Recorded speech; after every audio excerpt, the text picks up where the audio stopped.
కాపాడుకోవాలి అన్న డ్యూటీలు తప్పించి ప్రతిపక్షాల నేతలు ఇంటి దగ్గర కాపలా కాయడానికో లేకపోతే వాళ్ళకి పరదాలు కట్టడానికో అంతవరకే వాళ్ళని ఉంచేసిన పరిస్థితి కూడా మనం చూస్తున్నాం.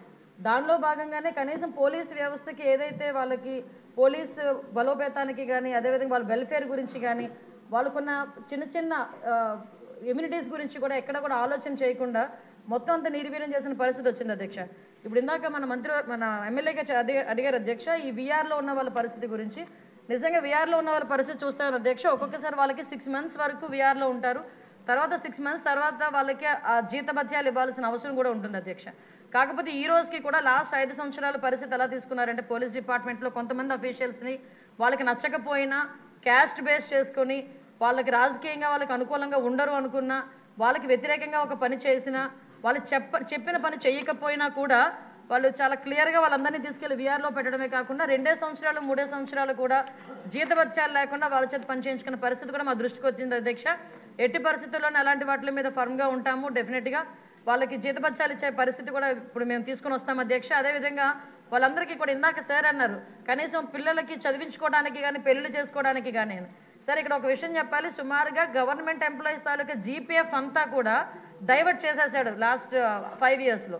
దానికి కోర్టుకి వెళితే టెక్నికల్గా ఏం చెప్పారంటే అన్ఎక్స్పెక్టెడ్గా వెళ్ళిపోయింది, డబ్బులు మాకు సంబంధం లేకుండా వెళ్ళిపోయిందని ఆన్సర్ కూడా గవర్నమెంట్ నుంచి కోర్టుకి వెళ్ళిన పరిస్థితి కూడా మనం చూస్తూ ఉంటే సిగ్గుపడాలి ఈరోజు.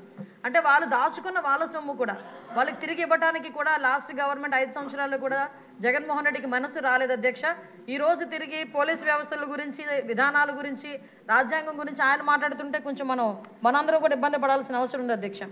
లాస్ట్ 5 years ఇంకోటి అధ్యక్ష, మనకి వెహికల్స్ గురించి కూడా ఇందాక చెప్పారు, వెహికల్స్ గురించి కూడా చాలా క్లియర్గా చెప్పాం. డెఫినెట్గా కొత్త వెహికల్స్ తీసుకోవడానికి గవర్నమెంట్కి ప్రతిపాదన పంపిస్తున్నాం అధ్యక్ష.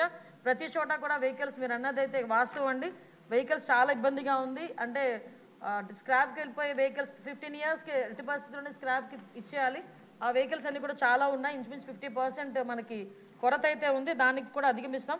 అదేవిధంగా మనందరికీ కూడా 120 లీటర్ల గురించి చెప్పారు అధ్యక్ష. యాక్చువల్గా అయితే ఏజెన్సీ లెవెల్లో ఎక్కడైనా కంపల్సరీగా కావాలి అనుకుంటే కనుక మన డిపార్ట్మెంట్ నుంచి ఎస్పీ లెవెల్లో వాళ్ళకి డీజిల్ పెట్రోల్ ప్రొవైడ్ చేయొచ్చు. కానీ పరిస్థితి ఎందుకంటే రిస్ట్రిక్షన్ పెట్టారు, 120 liters అని రిస్ట్రిక్షన్ ఉంది. దాన్ని ఈరోజు ఒక 300 liters వరకు కూడా రిస్ట్రిక్షన్ని పెంచే క్రమంలో ముందుకెళ్తున్నాం అధ్యక్ష.